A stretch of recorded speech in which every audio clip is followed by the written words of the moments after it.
자, 오늘은 로마서 2장 말씀을 살펴보도록 하겠습니다.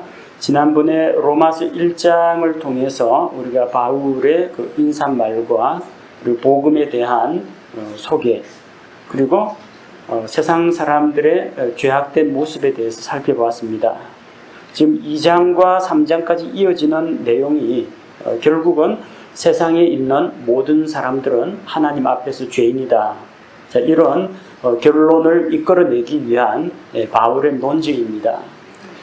로마서는 사도 바울이 기록을 했는데 하나님께서 영감의 말씀을 그에게 주셨지만 바울이 가지고 있는 그 성품과 지식을 그대로 활용해서 이것을 기록하셨습니다. 그래서 상당히 논리적이고 마치 하나의 그 법정 소송 문서를 보는 그런 느낌이 듭니다. 이야기가 어떻게 흘러가는지 미리 구조를 알려드리도록 하겠습니다. 바울은 온 세상이 하나님 앞에서 범죄하였다, 이걸 먼저 이야기를 하고, 그래서 우리에게는 구원자가 필요하다, 이렇게 복음을 전개해 나갑니다. 지난번에 우리가 살펴본 내용은 자연인의 범죄에 대한 겁니다. 세상에 태어난 이 모든 사람들, 그런 사람들이 왜 하나님 앞에서 죄인인가? 하나님께서 자연을 통해서 자신을 계시해 주시고 사람 속에 하나님을 알만한 것을 주셨는데도 불구하고 하나님께 감사치도 아니하고 하나님께 영광을 돌리지도 아니하며 하나님께서 그들을 내버려 두사, 내어주사 그들로 하여금 죄 가운데 살게 하셨습니다.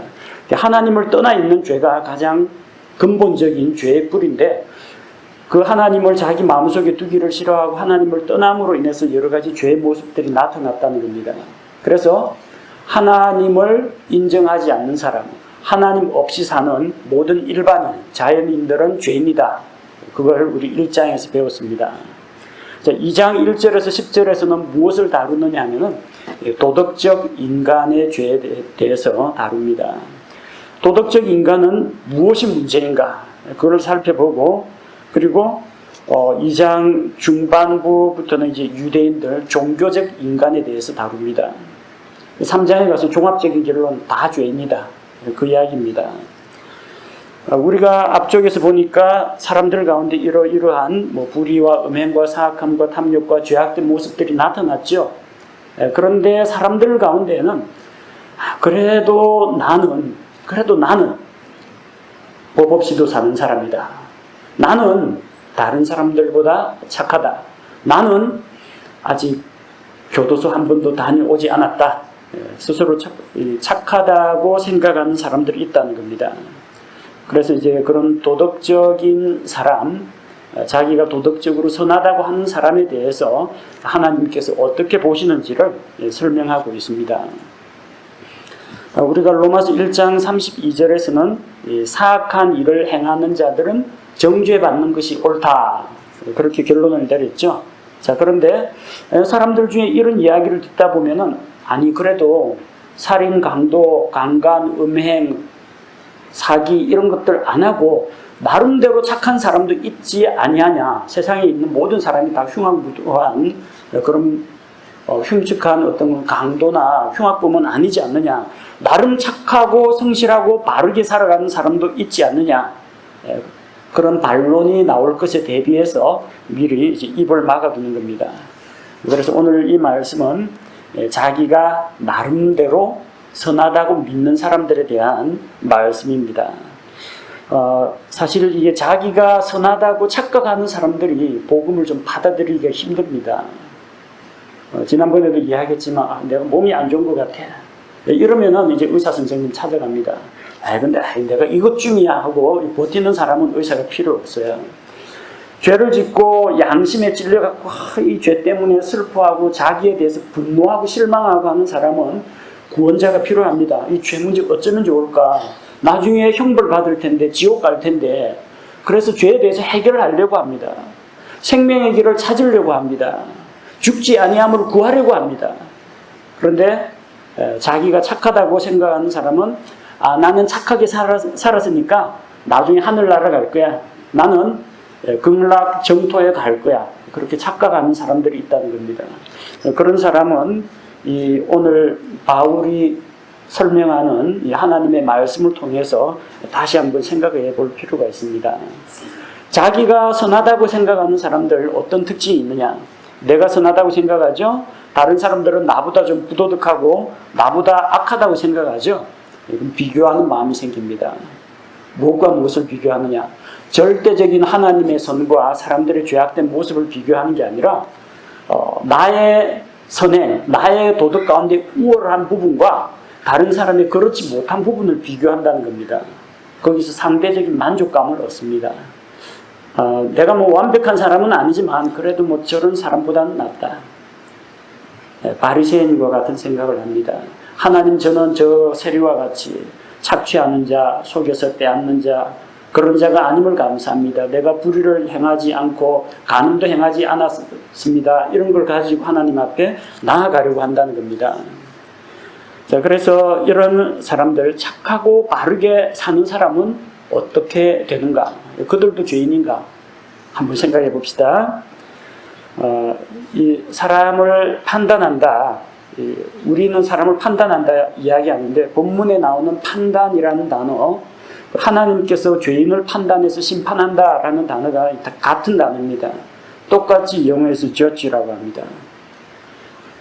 1절에서 16절 사이에 judge라는 판단하다, 심판하다는 단어가 9번 나옵니다.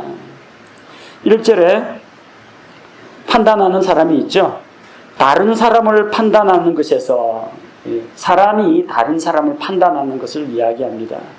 자기는 도덕적인 재판관입니다. 다른 사람보다 나는 거룩하다 생각하고 재판석에 앉아있는 사람입니다. 자, 근데 16절에 누가 심판을 하시느냐? 하나님께서 사람들의 은밀한 것을 심판한다고 했습니다. 그런 사람들을 심판하시는 하나님이 있다는 겁니다. 도덕군자는 자기 나름대로 다른 사람을 비판하고 판단하고 저래서는 안 되지, 마땅히 이래야지 하고 판단을 하는데 그렇게 말하는 그 사람을 위에 계신 하나님께서 판단하고 계시다는 이야기입니다. 최종 심판은 누구에게 달려 있느냐? 하나님에게 달려 있습니다. 판단이라는 이야기가 나왔는데 이 판단이라는 단어는 두 가지 뜻이 있습니다. 여러분 성경 읽다 보면 좀 헷갈릴 겁니다. 너희가 판단을 받지 하려거든 판단하지 말라. 그랬고 어떤 구절에서는 무엇이 옳은지 판단하라. 그렇게 이야기했거든요. 도대체 그리스도인은 판단을 해야 되는가? 판단을 하지 말아야 되는가? 근데 각각의 문맥에서 사용된 그 판단이라는 의미가 다르다는 겁니다. 이 판단에 있어서 두 가지 의미가 차이가 나는 이유는 어떤 때는 판단이라는 것이 하나님의 기준, 하나님의 말씀의 기준이 되는 때가 있고 하나는 자기 기준, 내가 가지고 있는 도덕 가치 기준, 나의 선함, 이것이 판단의 기준이 되는 수가 있다는 겁니다. 그래서 사도행전 4장 19절에서는 복음을 전하던 주님의 제자들, 사도들이 붙잡혔습니다. 성전을 맡은 사두개인들과 수제사장들이 다시는 예수의 이름으로 말하거나 가르치지 말라, 그 엄포를 놓았습니다. 사도들이 뭐라고 이야기합니까? 하나님 앞에서 너희 말 듣는 거하고 하나님 말씀 듣는 거하고 너희에게 순종하는 거하고 하나님께 순종하는 거하고 어느 것이 옳은지 판단해보라고 합니다. 뭐 갖고 판단해야 될까요? 수제사장들이나 바리새인들, 서기관들, 그 사람들 기준으로 하면은 저 나사렛 이단 괴수 그 이상한 사상 전파하지 말라 그래야 됩니다. 그리고 유대인들의 산헤드린 공회에 행정과 입법기관이나 마찬가지이기 때문에 산헤드린 공회에서 선포하지 마 하면 선포하지 말아야 됩니다. 그게 세상 법입니다. 세상 법의 기준으로 볼 때는 이 사람들은 그걸 하면 안 됩니다. 근데 누구 기준이요? 하나님 앞에서 너희 말 듣는 것과 하나님 말씀 듣는 거 어느 게 옳은지 판단해보라고 합니다. 자, 그럼 기준이 뭡니까? 하나님 기준으로 볼 때. 여러분 하나님의 말씀을 기준으로는 우리가 판단을 해봐야 됩니다. 무엇부터요? 나 자신부터 판단해봐야 합니다. 내가 바른 길을 걷고 있는가? 남 비판하기 전에 다른 사람에게 말씀을 적용하기 전에 자기 자신에게 먼저 적용을 해봐야 됩니다. 설교 말씀 듣고 서로 나누는 가운데 어떤 분은 오늘 말씀을 들었는데 내 생활에 이런 도전을 주었다, 내게 이런 찔림을 주었다 했는데 이런 식으로 나누는 분이 있는가 하면요, 어떤 분은 그것을 꼭 다른 사람에게 적용합니다. 목사님도 그랬잖아, 자네 그러면 안 돼. 설교하고 있으면 요거는 저 아는 게 김현재 들으라는 이야기는 오늘 우리 마누라를 데리고 왔어야 되는데 이게 우리 마누라 들으라고 하는 이야기인데요. 아닙니다. 목사는 이 일반 회중들, 그리고 앞으로 방송을 통해서 듣게 될 모든 사람을 대상으로 이야기하고 있는 겁니다. 그러니까 말씀을 자기에게 적용해야 되는데 이 도덕군자라고 자처하는 사람들은 자기한테는 적용 안 하고 다른 사람한테 적용한다는 겁니다. 잘못됐다는 거예요.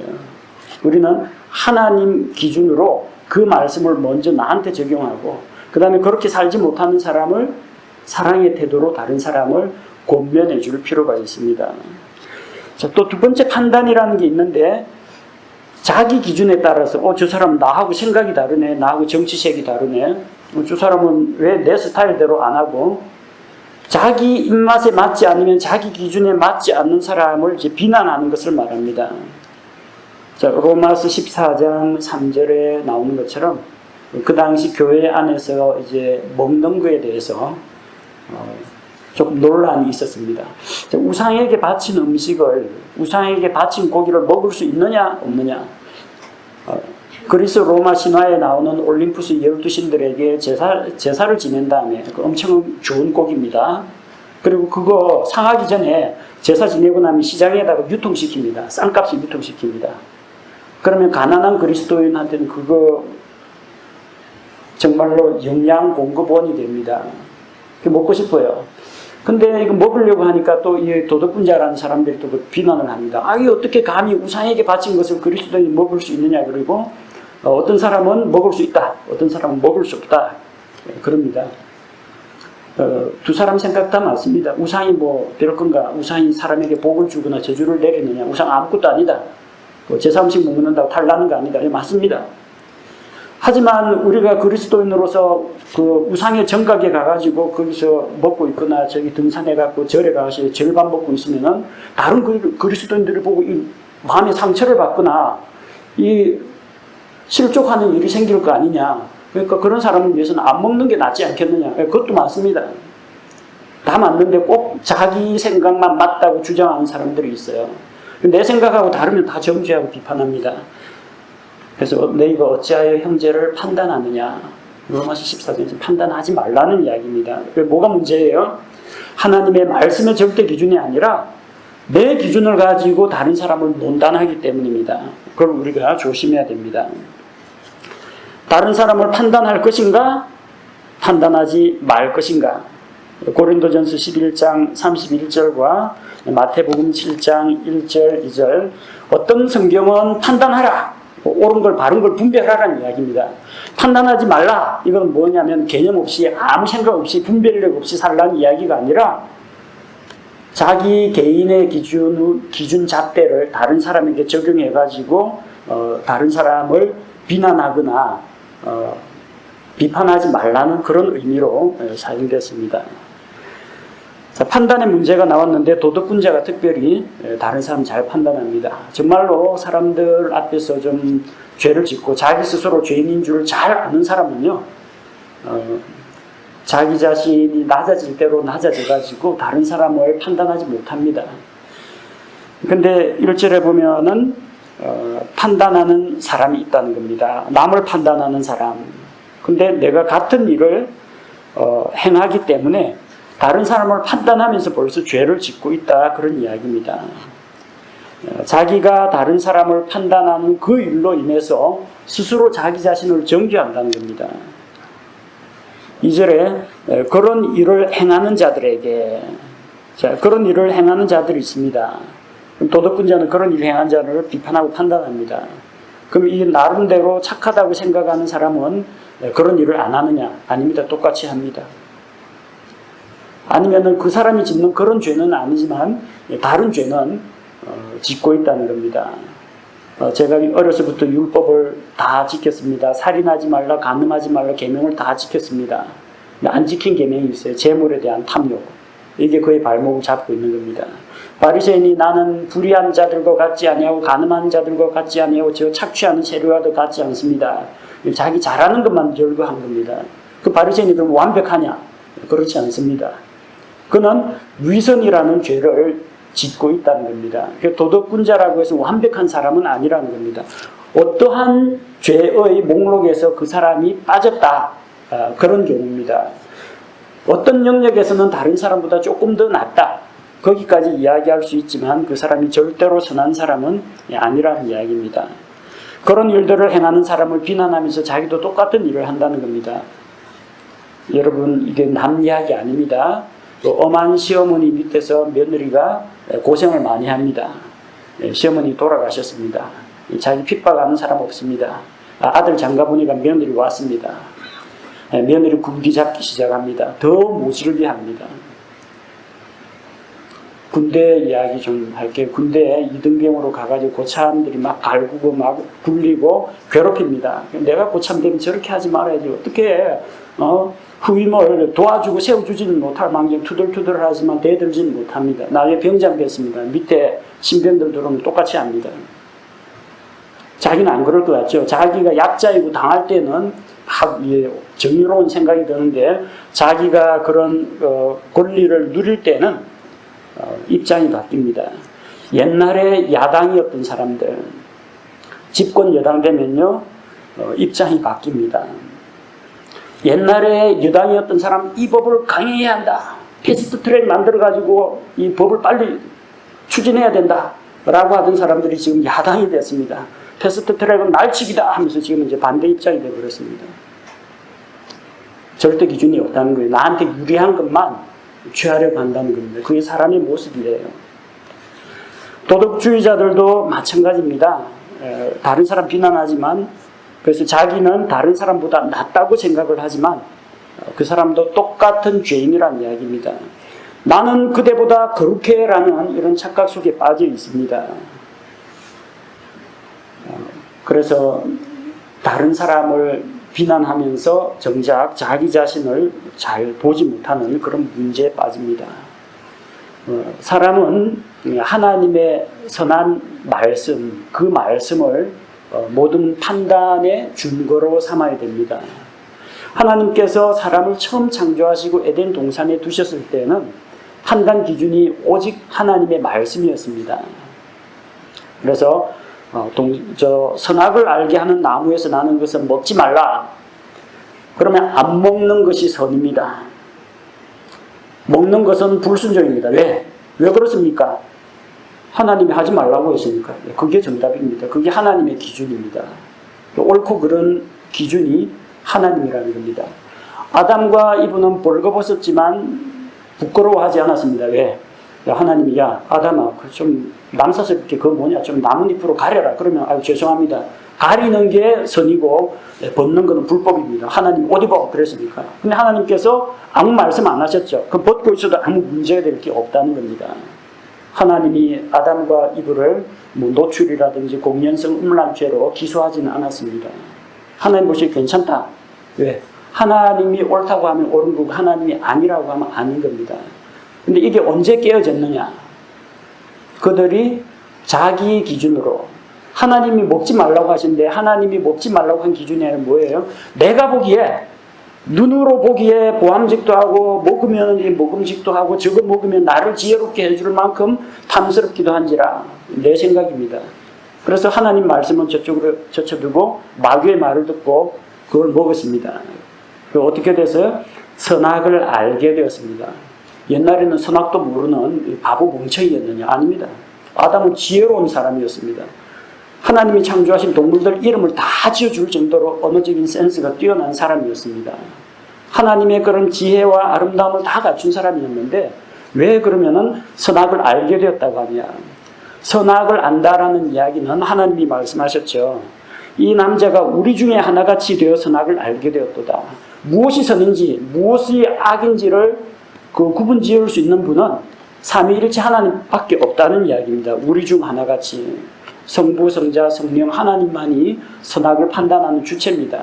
근데 사람이 그것을 자유의지로 하나님의 말씀을 거역하고 자기가 먹었다는 겁니다. 그때부터는 사람이 판단 기준이 된 겁니다. 벌거벗었네. 벌거벗은 것은 안 좋은데 자기들끼리 하나님 뭐라고 하지 않았는데 벌거벗은 것은 부끄러운 것. 자기 몸을 가렸습니다. 사사기 21장 25절 사사시대에 일어났던 문제가 뭐였습니까? 그때는 이스라엘의 왕이 없으므로 사람마다 자기 눈에 옳은 것을 행하였더라. 자기 눈으로 보기 좋으면 다 행하는 겁니다. 동성애가 좋으면 그게 자기에게 쾌감을 준다면 동성애가 그 사람한테 옳은 겁니다. 기부와 금인들. 레위 사람이 첩을 얻었습니다. 아내가 하나 있는 것보다 젊은 여자가 더 이쁘고 나한테 아주 애교도 많고 잘 대해준다. 이게 나한테 유리하다면 성경에서 한 남자와 한 여자의 결혼 이거 무시해버리고 첩을 얻는 겁니다. 아들이 엄마 돈을 훔쳐갔는데 아들이 그 돈을 내놓으니까 엄마가 도둑놈 아들을 축복하면서 내가 이 은을 하나님께 거룩히 바쳐가지고 우상을 만들겠다 그럽니다. 아니, 우상을 만든 건 불법이죠. 그런데 그 우상이 자기에게 복을 줄 거라고 믿으니까 자기 생각으로 그게 선하다고 생각하는 겁니다. 선악의 판단 기준이 하나님이 아니라 사람이 되어버렸다는 겁니다. 그래서 이 도덕적이라고 생각하는 자기 스스로 도덕군자라고 생각하는 사람은 자기 자신에 대해서는 관대합니다. 다른 사람에 대해서는 엄격합니다. 이중잣대를 가지고 있어요. 내가 하면은 로맨스고 남이 하면 불륜입니다. 내가 하면 불륜일지라도 이루어질 수 없는 가슴 아픈 무슨 사랑 이런 걸로 미화시켜버립니다. 우리 정당에서 하면은 화합이고 포용이고 다른 정당 둘이서 이게 같이 연합을 하면 저거는 정치적인 야합이라고 부릅니다. 순전히 자기 기준, 자기 판단이라는 겁니다. 도덕주의자들도 다른 사람과 마찬가지로 똑같은 죄를 짓고 있습니다. 심지어 자기가 비판하고 비난하는 그 죄를 짓고 있습니다. 야당 때 그렇게 비난하더니 여당 되니까 똑같은 일을 자기들도 또 같이 하고 있다는 겁니다. 자, 그래서 이런 사람들은 어떻게 된다고요? 다른 사람들을 비난하는 자들 역시 하나님의 심판에서 자유로울 수 없다는 겁니다. 3절에 나오죠. 그런 일들 행하는 자들을 판단하고도 같은 일들을 행하는 사람아, 내가 하나님의 심판을 피할 줄로 생각하느냐. 다른 사람보다 상대적으로 착할 수는 있습니다. 다른 사람보다 조금 더 도덕적일 수는 있습니다. 다른 사람이 수십 가지 죄 짓는데 나는 두세 가지 죄밖에 안 지었다고 주장할 사람도 있습니다. 그래도 다 죄인인 것은 마찬가지라는 이야기입니다.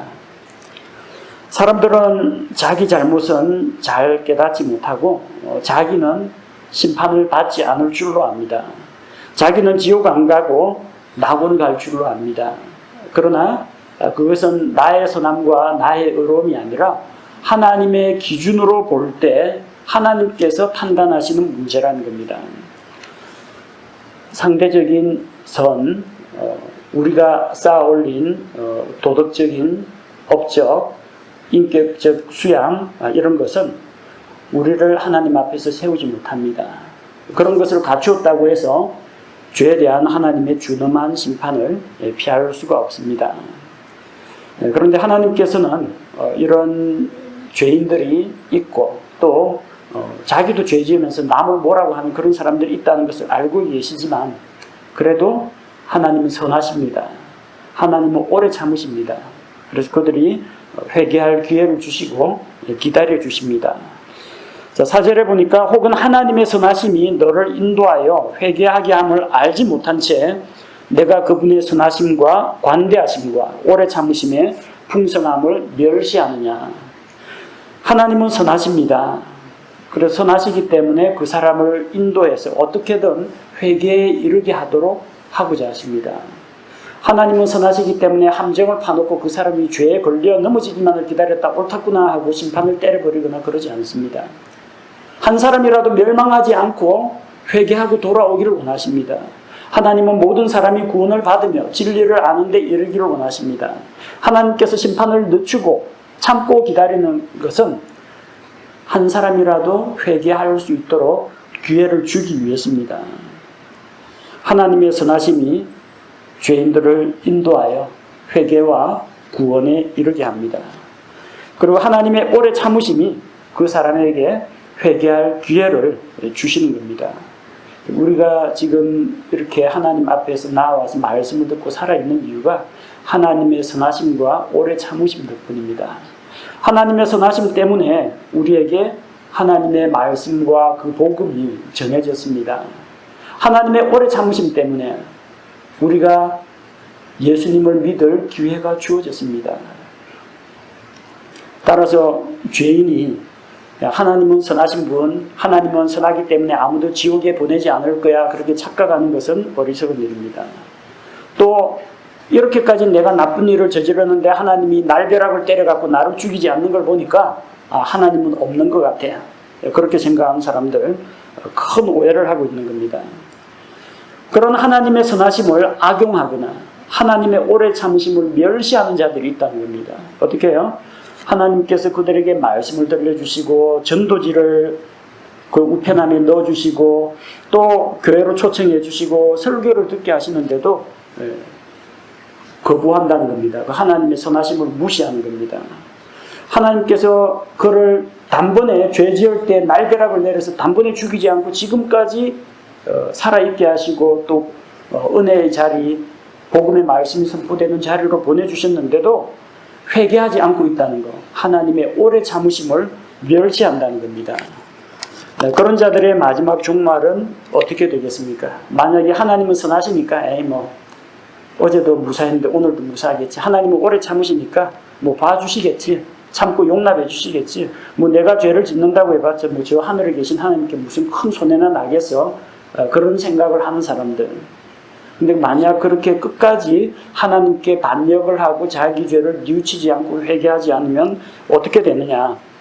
5절에 보니까 다만 내가 내 강팍함과 뉘우치지 아니한 마음에 따라 진노의 날 곧 하나님의 의로운 심판이 나타나는 그날에 닥칠 진노를 내게 쌓아 올리는도다. 하나님의 진노의 날에 심판을 받게 됩니다. 물론 이 세상에서 죄 지은 것은 세상 법정에서도 재판받습니다. 이 세상에서 죄 지은 것은 하나님의 징계를 받기도 합니다. 그러나 그 죄에 대한 죄값은 언제 치르게 되느냐? 만약 죽기까지 예수님을 통해서 자기 죄 문제를 해결하지 못했다면 그 사람은 하나님의 진노의 날에 심판을 받게 됩니다. 여기 보니까 하나님의 진노의 날이 언제라고 했습니까? 곧 하나님의 의로운 심판이 나타나는 날, 심판의 날입니다.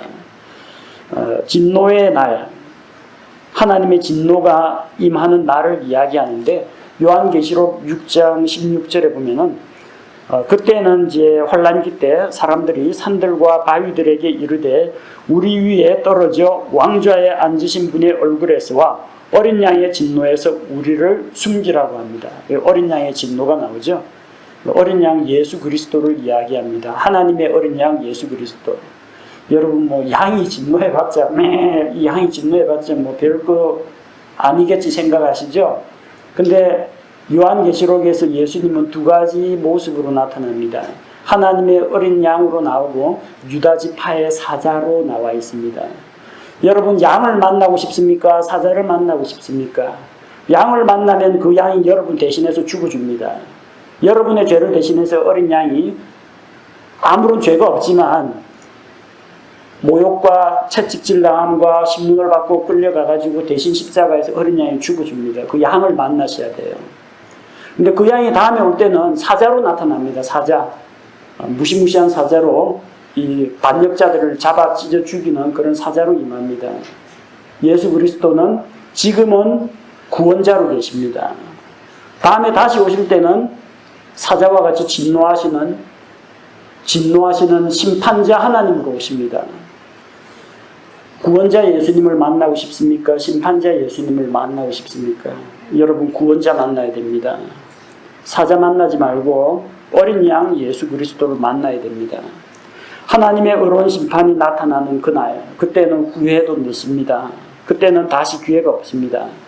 이 마지막 날들의 환란은 죄인들에 대한 하나님의 심판이 임하는 날입니다. 요한계시록 16장 7절에서 주 하나님이 전능자여 주의 심판들은 참되고 의로우니이다. 거룩하신 하나님께서 죄에 대해서 진노하시고 죄인들에게 형벌을 주시는 날입니다. 만약 끝끝내 마음을 강팍하게 굳게 먹고 죄를 회개하지 않고 예수 그리스도의 복음을 거부하고 주님을 거부한 자는 어떻게 되느냐? 마지막에 결국 심판을 받게 되는 겁니다. 구원받으라 구원받으라 은혜의 말씀과 은혜의 자리로 불러줬는데 계속 거부하다가 어느 날 갑자기 자기 인생의 종말을 맞이하게 된다면 죽는 즉시 지옥 갑니다. 또 마지막 날들에 어느 날 갑자기 이 세상의 종말이 와서 예수님께서 믿는 자들을 하늘로 데려가시는 그날이 오면 그때는 온 세상에 7년 동안 무시무시한 어린 양의 심판, 진노의 심판이 임하게 됩니다. 그날이 오기 전에 회개하고 예수 그리스도를 받아들여야 됩니다. 뉘우치지 않는 자는 하나님의 진노를 쌓아두는 것입니다. 죄를 회개하지 않는 죄인들은 지금 자기 머리 위에 석탄에 석유까지 뿌려가지고 쌓아놓고 있는 겁니다. 많이 쌓았을 거예요. 이쪽까지. 나중에 하나님의 진노의 불이 탁 임하면요. 그때야말로 고난의 때가 시작이 됩니다. 아직까지 해결하지 못한 죄의 문제, 또 아직까지 회개하고 용서받지 못한 죄의 문제, 언젠가는 거기에 대해서 보응을 받게 됩니다. 하나님은 의로우시기 때문에 반드시 심판을 하십니다. 6절에서 10절에는 심판하시는 하나님에 대해서 이야기하고 있습니다. 6절에 그분께서 각 사람에게 그의 행위대로 갚으시되, 하나님께서 심판을 하실 때는 각 사람의 마음속에 품은 생각과 그 생각이 하나님 앞에서 거룩하고 의로우냐, 그 마음속에 하나님 두기를 싫어하는 자기 지식 속에 하나님 두기를 싫어하는 그런 마음을 먹고 있느냐 판단하십니다. 그 사람의 말을 판단하십니다. 거룩하고 덕을 세우는 말이 나갔느냐, 비난하고 다른 사람을 저주하는 그런 말이 나갔느냐, 그 사람의 행위를 보십니다. 선하고 의로운 삶을 살았는가, 아니면은 죄 가운데서 살았느냐. 하나님은 외모를 보지 않습니다. 그 사람의 가문을 보지 않습니다. 그 사람이 유대인이냐 이방인이냐 그걸 보지 않습니다. 각 사람의 행위대로 갚으신다고 했습니다. 도덕주의자들은 다른 사람들보다는 조금 더 착할 겁니다. 다른 사람들보다는 인격적으로 좀 더 고상할 수 있습니다. 하지만 다른 사람들보다 착한 사람이라도 하나님 앞에서 죄가 없는 사람은 아무도 없다는 사실을 우리는 기억해야 합니다. 시편 130편 3절에 오 주여 주께서 곧 주께서 불법들을 지켜보실진데 누가 능히 서리이까? 아무도 설 수가 없습니다. 우리 대한민국의 법은 모든 죄를 적발해내지는 못합니다. 특별히 다른 사람을 해치고 다른 사람의 생명과 재산에 손상을 가하게 하거나 아니면 사회적인 질서를 어지럽히는 자들만 심판합니다. 마음속으로 남을 미워하는 거, 마음속으로 여자를 보고 음욕을 품는 거, 이 세상 법에서 다루지 않습니다. 그러나 하나님께서는 다루십니다.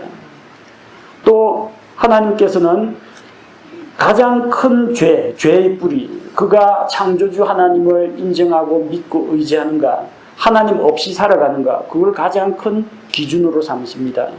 대한민국 법에서는 너 예수님 믿고 하나님의 존재를 인정하고 구원받았느냐, 그거 가지고 심판하지 않습니다. 법은 그야말로 도덕의 최소한입니다. 최소한으로 사회를 유지할 정도로만 법을 적용을 합니다. 법보다 상위의 개념이 도덕입니다. 그 법과 도덕보다 더 위에 있는 개념이 무엇인가? 하나님의 거룩하심입니다. 하나님의 거룩하심에 비추어 볼 때 과연 누가 하나님 앞에서 나는 깨끗하고 정결하고 아무 흠이 없다, 누가 그렇게 주장할 수 있겠습니까? 아무도 없다는 겁니다. 하나님 앞에 우리 모두는 죄인이지만 하나님께서 그래도 은혜를 베풀어 주십니다. 하나님께서는, 하나님의 공의는 각 사람의 행위대로 갚으십니다. 그런데 하나님의 은혜는 그 행위대로 갚으시지 않도록 하는 것이 하나님의 은혜입니다. 시편 103편 10절 그분께서 우리의 죄들에 따라 우리를 다루지 아니하시고 우리의 불법들에 따라 우리에게 갚지 아니하셨으니. 이거 모순 아닙니까? 아까는 각 사람의 행위대로 갚으신다고 했고 이번에는 죄들에 따라서 우리의 불법들에 따라서 우리를 다루지 않는다니까 모순 아닙니까? 모순이 아닙니다. 하나님은 분명히 각 사람의 행위대로 그 죄에 대해서 심판을 하십니다. 근데 왜 우리의 죄들에 따라 다루지 않느냐? 그 죄에 대한 대가, 죄의 삭, 죄의 형벌을 예수 그리스도가 대신 받았기 때문입니다. 그리고 내가 그 예수님을 의지하여서 나의 죄를 대신해서 예수님이 고난과 형벌을 대신 받으셨다. 내 죄의 삭슬, 내 죄의 빚을 예수님이 대신 갚으셨다라는 것을 믿기 때문에 그 믿는 자들을 하나님께서 의롭다고 하시는 겁니다. 믿는 자들은 다 착하고 선하고 도덕군자라는 이야기가 아닙니다. 빚을 이미 갚은 사람이라는 이야기입니다. 죄의 삭시 지불되었다는 겁니다. 내가 죄의 삭시를 지불한 것이 아니라 예수님이 나 대신 십자가에서 흘리신 그분의 생명의 피로 내 죄값을 대신 하나님 앞에서 지불하셨다는 이야기입니다. 그래서 하나님의 공의는 엄격하게 그 행위대로 판단하십니다. 행위대로 심판하십니다. 그러나 예수님이 나 대신 십자가에서 내 죄를 지고 대신 심판받으셨기 때문에 나는 은혜로 그 심판과 형벌을 면하게 된 것입니다. 자, 7절과 8절에 하나님의 보상과 형벌이 나옵니다. 7절에 보니까 잘 행하여 영광과 존귀와 죽지 아니함을 구하는 자는 영원한 생명으로 갚아주신다고 했습니다. 오해하시면 안 됩니다. 바르게 잘 행하고 영광과 존귀와 죽지 아니함을 이렇게 추구하는 자는 영생을 준다 이러면 마치 착한 일 많이 하고 선행을 쌓아야 영원한 생명을 얻는다 그렇게 오해할 수가 있습니다. 8절, 7절과 8절을 같이 비교해 보겠습니다. 8절에는 진리를 거역하고 불의에 순종하는 자에게는 경노와 진노로 갚으신다고 했습니다. 이 두 구절은 우리가 의로운 행위로 구원받는다 그런 의미가 아닙니다. 여러분 잘 행한다고 하지만 여러분 하나님 앞에서 얼마나 잘 행하고 있습니까? 세상에서 가장 착한 사람이라도 하나님 앞에서 잘했다라고 인정받을 수가 없습니다. 영광과 존귀를 추구한다. 영광과 존귀를 추구하지만 로마서 3장 23절, 24절 말씀을 보니까 모든 사람이 죄를 범하였으며 하나님의 영광에 이르지 못하였다고 했습니다. 우리 사람의 노력으로는 그 영광에 들어갈 수가 없어요. 죽지 아니함을 구한다고 했습니다. 영원한 생명을 추구한다는 겁니다. 생명을 구한다고 했습니다. 우리의 노력을 이야기하는 게 아닙니다.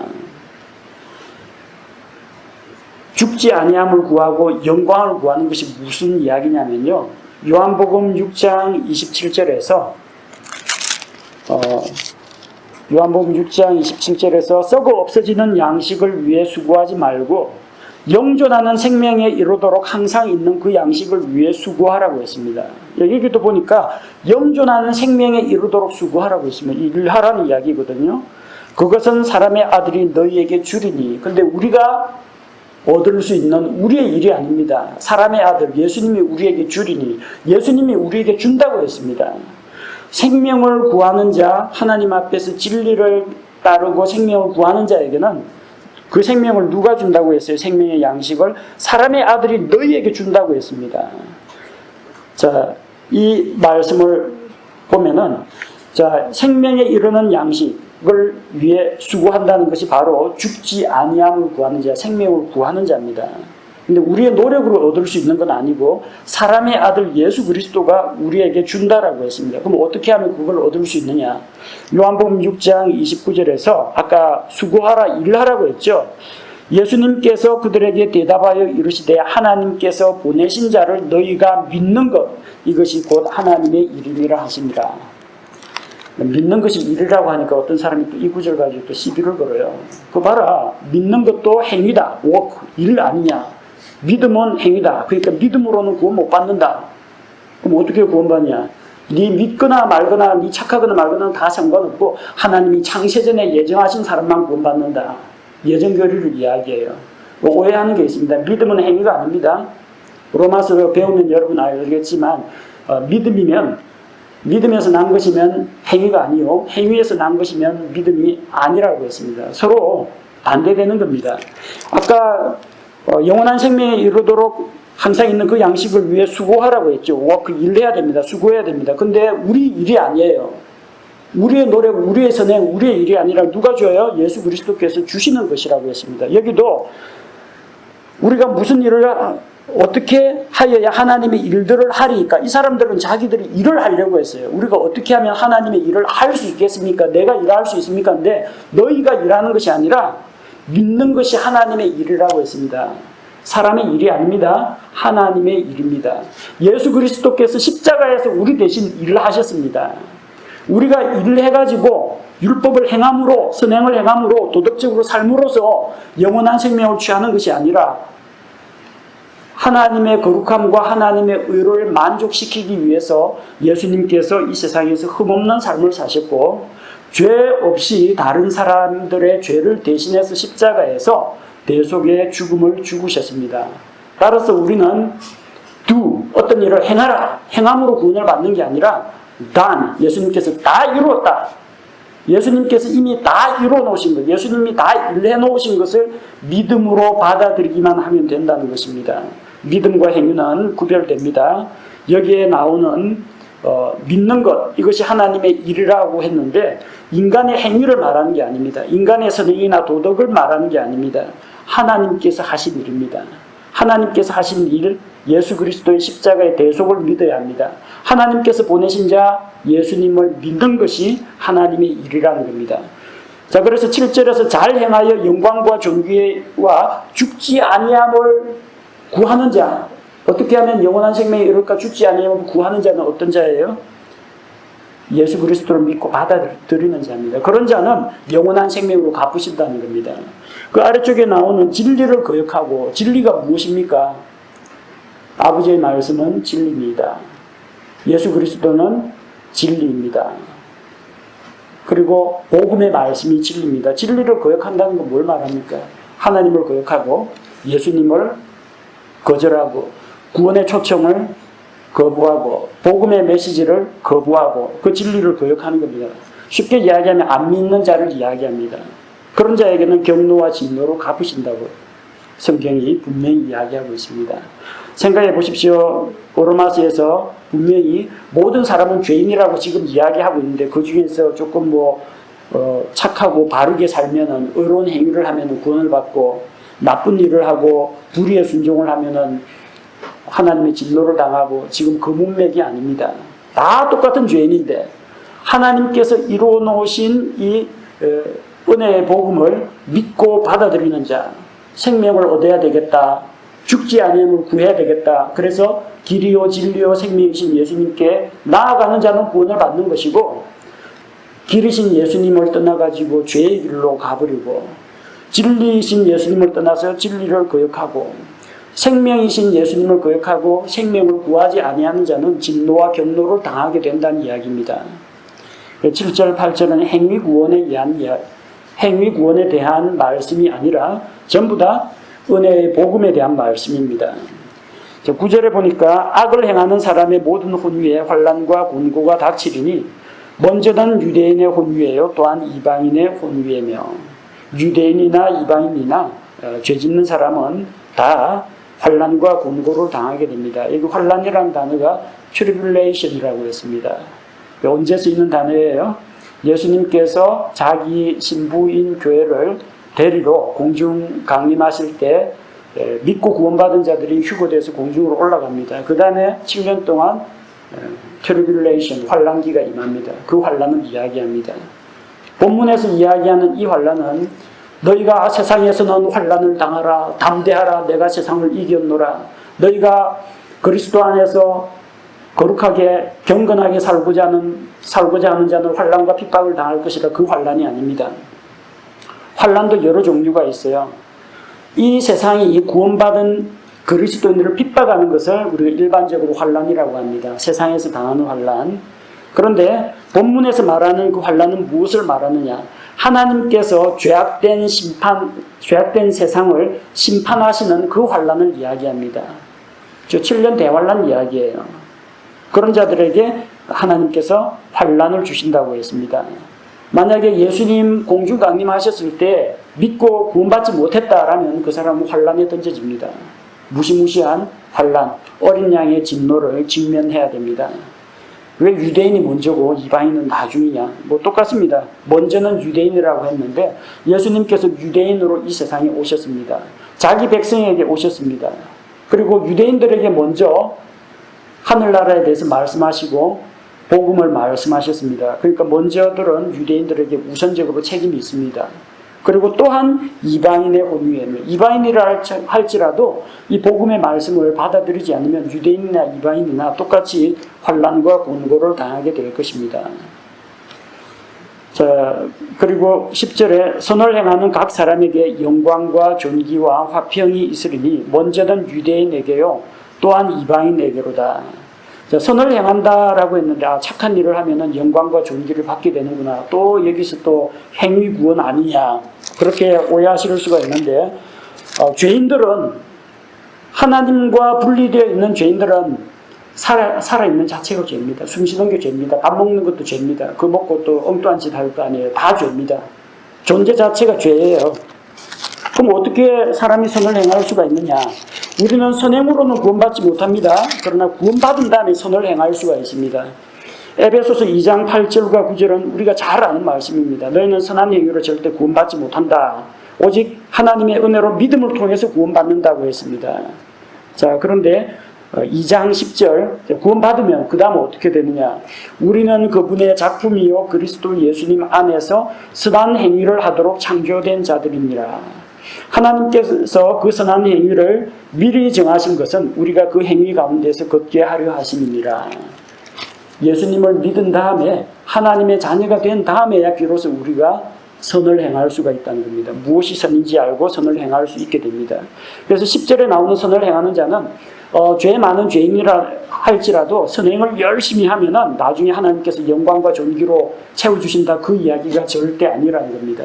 예수님을 믿고 구원받아서 삶이 변화가 되어야 거룩하신 하나님을 만나야 예수님의 피로 모든 죄를 씻고 새 사람이 되어야만 그때부터 선을 행할 수가 있습니다. 그런 자들에게는 영광과 존귀와 화평이 있습니다. 역시 유대인이나 이방인이나 다 마찬가지라는 겁니다. 우리 오늘 로마서 2장 1절에서 10절 말씀을 통해서 나름대로 선하게 산다고 하는 도덕주의자들에 대해서 살펴보았고 또 그런 사람들에게 하나님께서 어떻게 판단하시고 어떻게 심판하시는지를 살펴보았습니다. 사람들은 자기 나름대로 자부심이 있습니다. 자존심도 있습니다. 자기 입으로 죄인이라고 말하기가 참 자기 자존심에 상처가 되는 것 같고 자존감이 낮아지는 것 같아가지고 쉽게 고백하지를 못합니다. 자기 스스로 그동안 쌓아 올린 선행이나 의, 다른 사람들보다 훌륭한 인격들 이런 걸로 상대적인 우월감을 맛보는 사람들이 있습니다.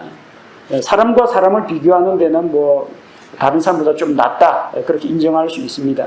그렇지만 우리가 쌓은 공로나 노력이나 선행은 이전에 우리가 지은 죄를 없애는 데는 아무런 기여를 하지 못한다는 겁니다. 착하고 바르게 산다는 게 나쁜 건 아닙니다. 좋은 겁니다.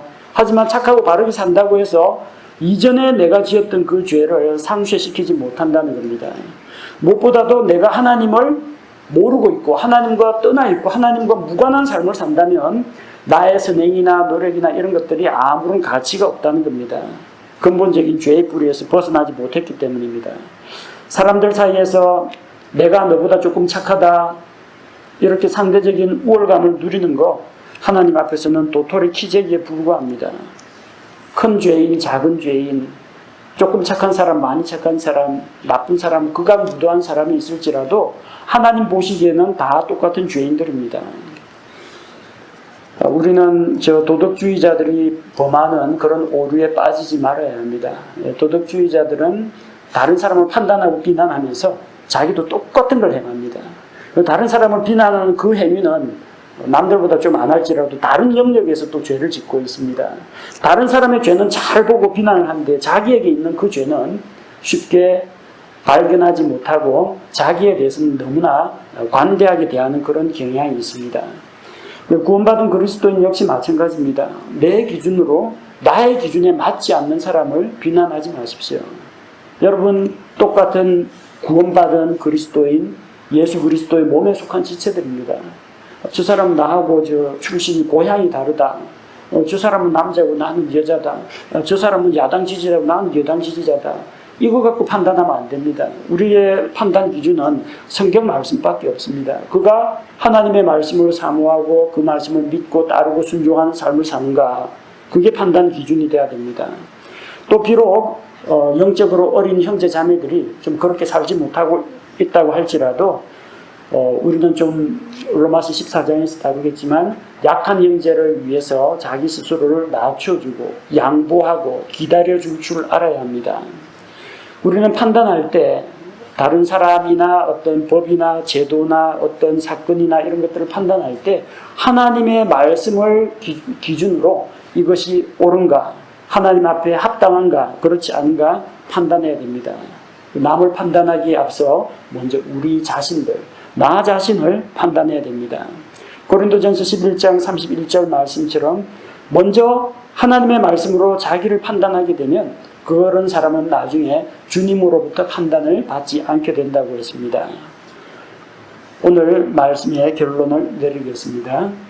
도덕적으로 선한 사람들도 있지만 그들도 하나님 앞에서 죄인이고 하나님의 진노의 심판을 피할 수는 없다.